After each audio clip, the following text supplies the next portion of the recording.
Hello students, welcome you all the video lecture series of PPC. Previously we started our unit number 2, that is forecasting. In that we saw importance of forecasting, types of forecasting. Okay, today we are going to see the general steps of forecasting. Why the steps are necessary and where it should be necessary. So we are going to see today.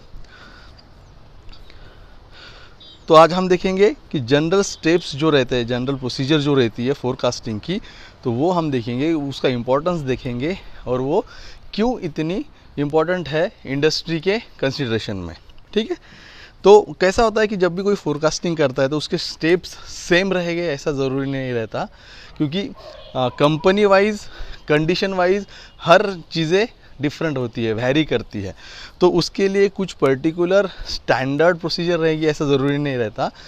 हाँ, जैसी condition vary करेगी उस तरीके से उसका process भी vary करेगा, condition भी वैरी करेगी, उसकी स्टेप्स भी वैरी करेगी. ठीक है, लेकिन कुछ जनरल कंसिडरेशन ऐसे है कि जिसमें मोस्ट ऑफ द कंपनीज़ क्या करती है, इंडस्ट्रीज़ क्या करती है, आपका एक प्रोसीजर फॉलो करती है.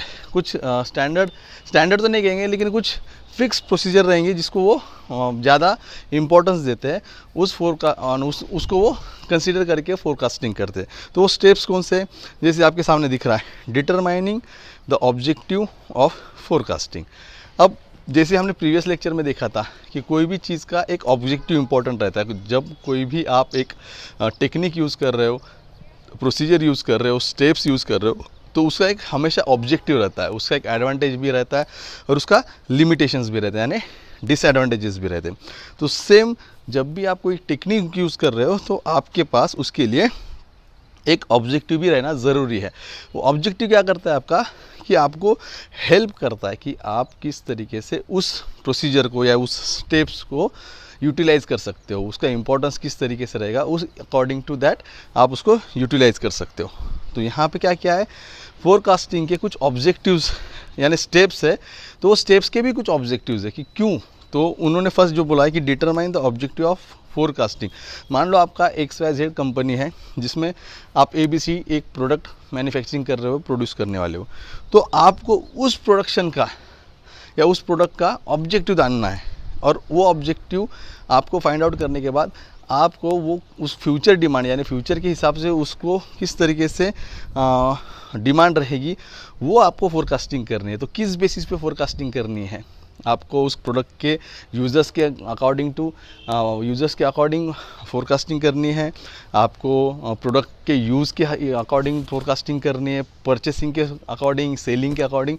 तो आपका उसमें ऑब्जेक्टिव क्लियर रहेगा कि आपके प्रोडक्ट के रिगार्डिंग आपको किस टाइप का फोरकास्टिंग करना है, उसका आपको ऑब्जेक्टिव फाइंड करने के लिए ये स्टेप्स इंपॉर्टेंट है. ठीक है, तो ये फर्स्ट स्टेप हो गई. सेकेंड है सब divide the task of forecasting. सब डिवाइड ऑफ टास्क यानी क्या, कि आपके पास अगर नंबर ऑफ प्रोसीजर है काम करने का, आपके पास फोरकास्टिंग का या टाइप जो भी रहेगा फोरकास्टिंग करने के लिए, नंबर ऑफ चीज़ें कि नंबर ऑफ प्रोसीजर से आप फोरकास्टिंग करने वाले हो, तो आप उसको डिवाइड कर लीजिए. यानी ना एक यूनिट के ऊपर या एक ग्रुप ऑफ पीपल के ऊपर प्रेशर ना आते समय या उनके ऊपर हेडेक ना आते समय आप क्या करते हो कि उसको सब डिवाइड करोगे, उस फोरकास्टिंग को आप सब डिवाइड करोगे, जिसकी वजह से क्या होगा कि आपके लूप होल्स जो रहेंगे उसके अंदर के वो मिस ना होगे, आपके कुछ एरर्स आएंगे तो वो एरर्स भी कम आने के चांसेस रहेंगे, और आपके पास जो भी फोरकास्टिंग रहेगी वो अप्रोप्रिएट फोरकास्टिंग आपको रिजल्ट में मिलेगी. ठीक है, ये होगा सेकंड स्टेप्स. देन थर्ड है determine the relative importance of factors.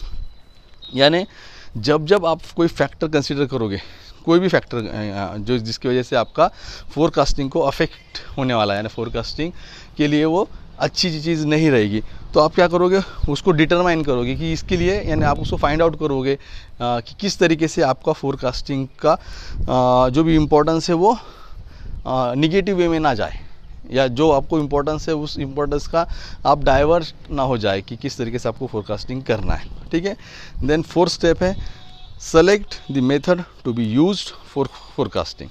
अब जैसे मेथड्स रहते हैं, अब वो हम नेक्स्ट देखेंगे कि इस टाइप के मेथड्स हैं हमको जो फोरकास्टिंग के अंदर यूज़ करने हैं। तो उसमें जो भी आपको अप्रोप्रिएट और जो भी सूटेबल आपके फोरकास्टिंग के लिए लगेगा मेथड, वो मेथड आपको चूज़ करना है और अकॉर्डिंग टू दैट सिचुएशन आपको वो फोरकास्टिंग करनी है। ऐसे ये 4th स्टेप है। देन 5th स्टेप है collect and analyse the data. Obvious है, कोई भी मार्केट में जब कंपनी या फोरकास्टिंग करता है, इंडस्ट्री कोई भी प्रोडक्ट नया लॉन्च करता है, तो उसके पहले वो क्या करता है, उसका मार्केट सर्वे करता है। उस मार्केट सर्वे में वो नंबर ऑफ़ डेटा जो रहता है, इंपॉर्टेंट डेटा, वो कलेक्ट करता है। तो अब ये नंबर ऑफ़ डेटा जो रहता है उसमें बहुत सारी चीज़ें मैटर करती है, बहुत सारा चीज़ें उसके अंदर कंसिडर किया जाता है। जैसे कौन सा प्रोडक्ट है, कहाँ पे यूज़ होने वाला है, उसका यूज़र्स किस टाइप के रहेंगे, उसकी कंडीशन किस तरीके की रहेंगी, किस अंडर कंडीशन में आपका प्रोडक्ट यूज़ करने वाले हैं। तो ये सारा डेटा आपको वहाँ पे ज़रूरी होता है।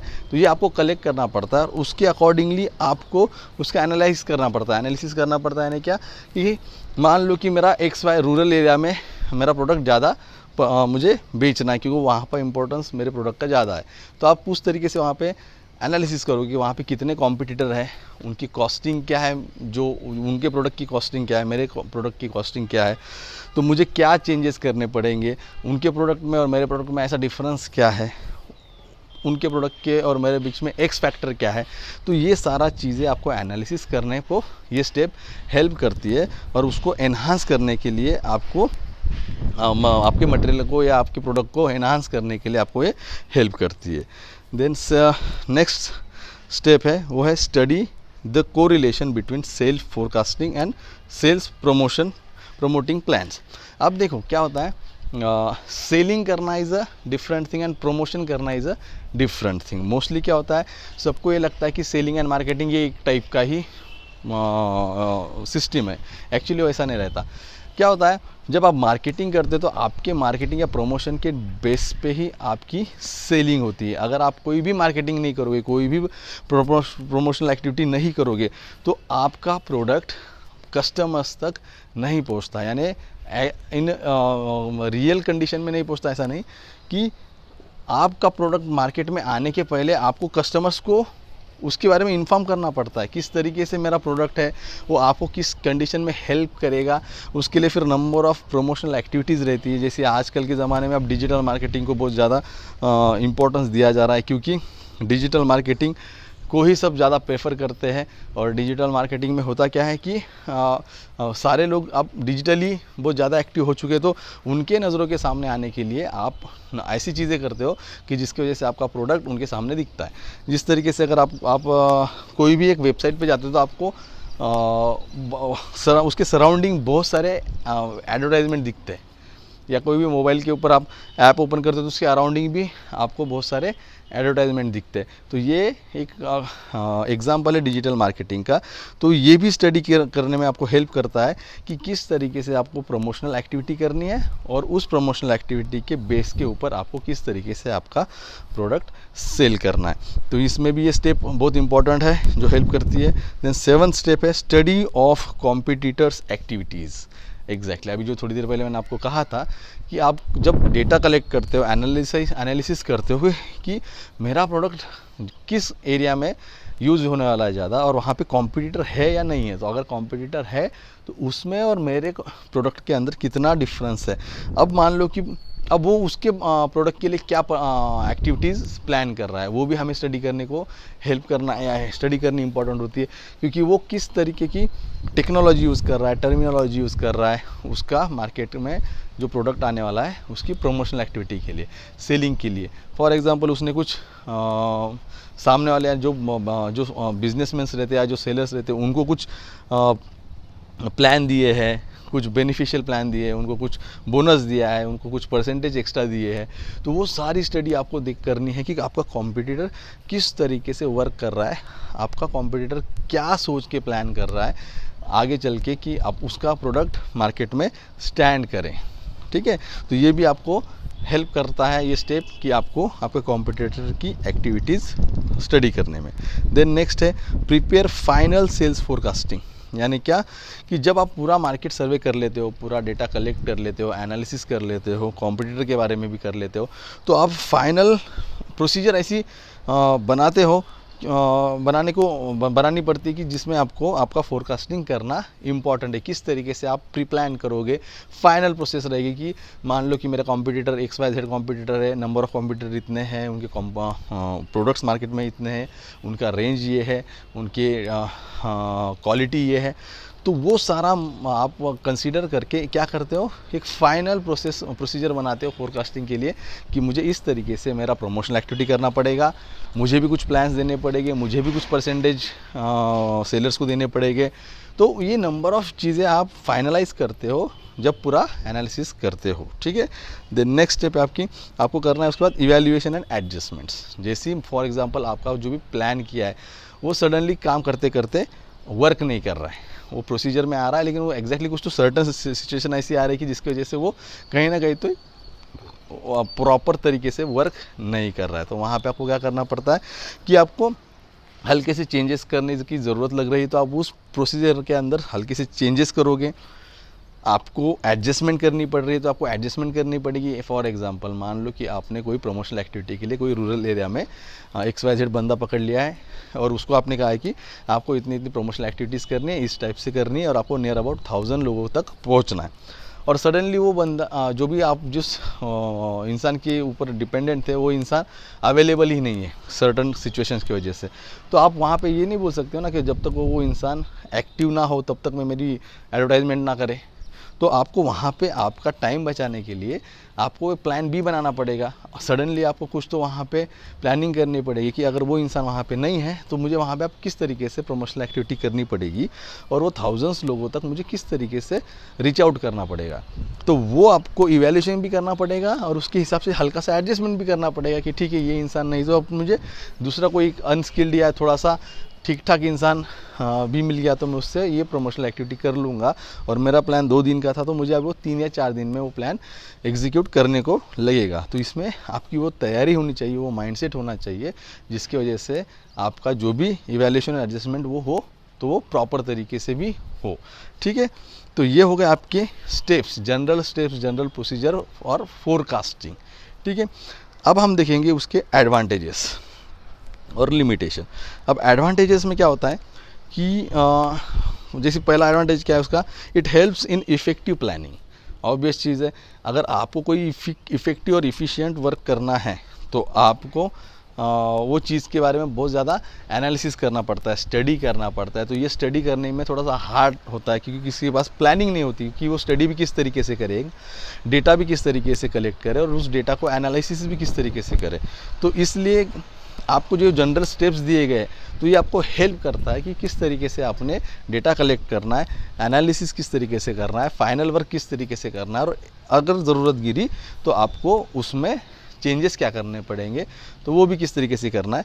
वो सारा चीज़ ये फोरकास्टिंग आपको हेल्प करता है। इसके वजह से आपकी जो भी फोरकास्टिंग होने वाली है कोई भी प्रोडक्ट के बारे में, वो जो भी प्लानिंग कर रहे हो आप, वो बहुत ज़्यादा इफ़ेक्टिव रहेगी। उसके अंदर जो एरर्स आने के चांसेस है वो बहुत कम रहेंगे। तो इसलिए ये बहुत ज़्यादा इफ़ेक्टिव है, ठीक है। देन सेकंड एडवांटेज क्या है फोरकास्टिंग का कि helps in removing the weakness of organisation structure. मान लो कि आपका फोरकास्टिंग क्या आपको हेल्प करेगा कि आपके इंडस्ट्रीज़ के अंदर मान लो कहीं लूप होल्स है, कहीं man power work proper skilled के नहीं है या कुछ मैन्युफैक्चरिंग प्रोसेस में प्रॉब्लम है, मशीनरीज़ में प्रॉब्लम है, टूल्स में प्रॉब्लम है, रॉ मटेरियल के अंदर कुछ इश्यूज़ रहेंगे।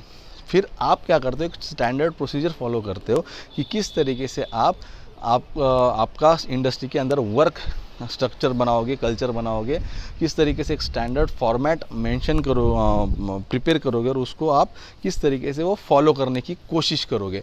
तो जब ये आप करोगे तो आपको उसमें दिखता है कि आपके लूप होल्स क्या हैं, आपके ड्रॉबैक्स क्या है इंडस्ट्री के अंदर कि जहाँ आपको लगता है कि हाँ मुझे स्किल्ड ऑपरेटर नहीं है मेरे प्रॉपर, तो आप उसको रिप्लेसमेंट कर सकते हो। वहाँ पे आपको वीक पॉइंट दिखता है, आपका जो मशीनरीज है वो बहुत ओल्ड फैशन हुआ है और वो इतना इफेक्टिव नहीं है, तो इसकी वजह से आपको मशीनरी चेंज करने का या मशीनरीज़ का भी वीक पॉइंट समझ में आ जाता है कि वहाँ पे मशीनरीज़ में भी इशू है, टूल्स में है कंसिडर कर लीजिए, या रॉ मटेरियल में कुछ ऐसा इशू आ रहा है कि आपके पास बहुत पुराना रॉ मटेरियल है जिसके अंदर कुछ क्वालिटी खास है ही नहीं है।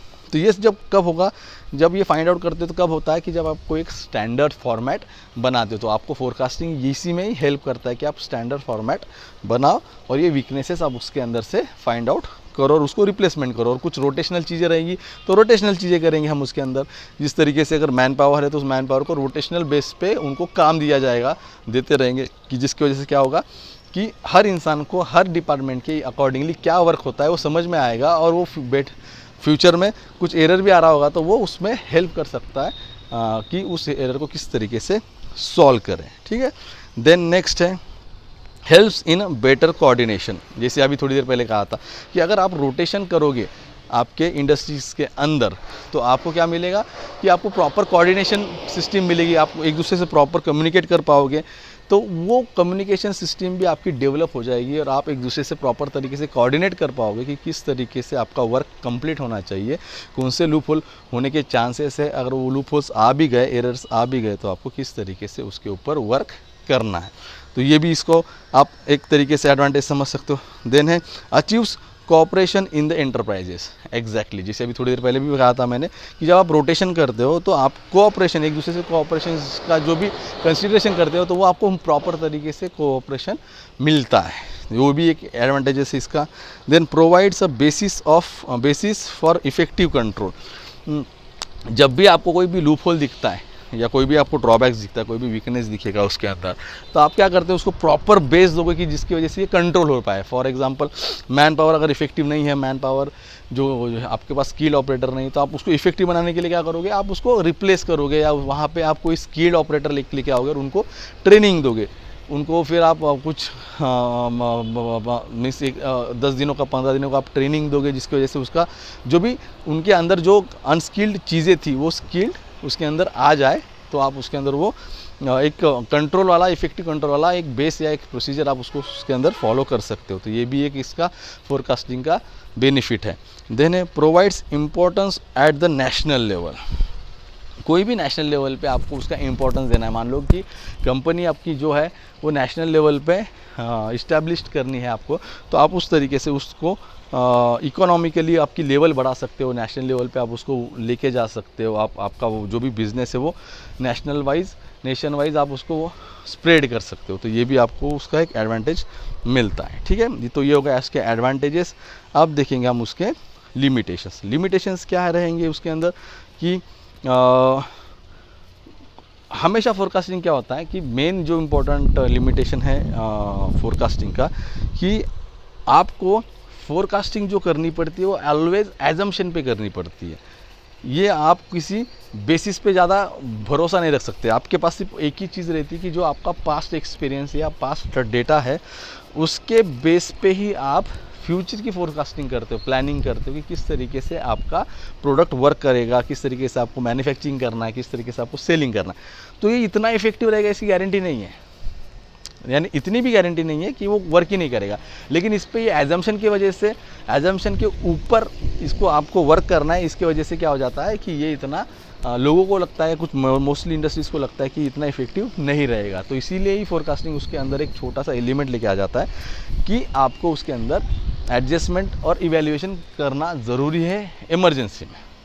ठीक है, ये उसका एडवांटेज होगा, लेकिन एजम्पशन के ऊपर आपको फोरकास्टिंग करनी पड़ती है, ये उसका एक लिमिटेशन होगा, उसका एक डिसएडवांटेजेस हो गया। ठीक है, सेकंड है, अब ये क्या करता है कि उसका जो भी पास्ट डेटा रहेगा आपके पास, वो पास्ट डेटा क्या करता है, आप उसको कॉपी पेस्ट नहीं कर सकते ना। पास्ट डेटा के अकॉर्डिंग ही आप फ्यूचर में सेम एग्जैक्ट वही चीज़ होगी ऐसा कंसीडर नहीं कर सकते। तो इसकी वजह से वो भी एक लिमिटेशन आ गया कि आपके पास जो भी डेटा रहेगा अवेलेबल वो भी इतना इफेक्टिव नहीं रहेगा या वो 100% आपको वर्क में आएगा, ऐसा ज़रूरी नहीं है। ठीक है, देन है कि अगर कंज्यूमर चेंज, उसका मूड चेंज हो रहा है, उसका डिमांड चेंज हो रहा है कंज्यूमर का, उसकी टेस्ट चेंज हो रही है, तो ऑब्वियस है कि आपने जो आज प्लान किया था आने वाले 5 साल के लिए, तो वो भी आपको ऑटोमेटिकली चेंज करना पड़ेगा। फिर जितना भी आपने प्लान किया था, प्रोसीजर प्लान किया था, वो सारी प्रोसीजर्स, प्लान्स जो भी रहेगा आपने जो बनाया था, तो वो सारी चीज़ें आपको क्या करनी पड़ेगी, चेंज करनी पड़ेगी। क्यों? क्योंकि आजकल के कंज्यूमर्स के मूड जो है वो स्विंग करते हैं। उनको आज एक अच्छा लगता है, दूसरे दिन उसमें अच्छा नहीं लगता, तीसरे दिन उनका ऐसा कुछ रहता है कि उसमें कुछ हल्के से मॉडिफिकेशन होने चाहिए। तो ऐसा उनका कंज्यूमर्स का, हमेशा कस्टमर्स का एक अलग अलग राय रहेंगी या कंप्लेंट्स रहेंगी। तो उसके रिगार्डिंग आपको जो भी आपने फोरकास्टिंग किया है तो उसमें आपको पूरा का पूरा चेंज करना पड़ता है। तो ये भी एक बड़ा लिमिटेशंस हो गया। देन उन्होंने वो कहा है कि there may be a lack of history in a case of new product. Obvious चीज़ है, अगर आपको न्यू प्रोडक्ट लॉन्च करना है ना, आपके पास उसके पास हिस्ट्री नहीं, उसका डेटा ही नहीं आपके पास, तो आप किस तरीके से उसके अंदर उस नए प्रोडक्ट के बारे में आप फोरकास्टिंग कर सकते हो? चांस ही नहीं है। आप जितना इफेक्टिव फोरकास्टिंग एक नॉन प्रोडक्ट के बारे में कर सकते हो, उतना आप फोरकास्टिंग एक न्यू प्रोडक्ट के बारे में नहीं कर सकते। ठीक है, तो ये भी उसका एक बहुत बड़ा ड्रॉबैक है। देन आप वहाँ पे और बोलता है कि forecastings are not full proof and condition proof, if there are changes in the general economy of the in the country they may not materialise. यानी वही जो अभी कहा था कि आकर कोई चेंजेस हल्के से भी हो रहे हैं आपके सराउंडिंग में, कस्टमर्स में, या कुछ इकोनॉमिकली नेशनल वाइज या कंट्री वाइज कुछ रूल्स चेंज हो गए, तो आप उसके अंदर कुछ हेल्प नहीं कर सकते। आपको फिर वो चेंजेस, उसके अंदर बहुत सारे चेंजेस करने पड़ेंगे, तो वो भी चांसेस बहुत ज़्यादा कम ज़्यादा होते हैं कि कितना आपको चेंज करना पड़ेगा, तो ये इतना मटेरियलाइज नहीं रहेगा कि आपको वो इफ़ेक्टिव रिजल्ट दे पाए।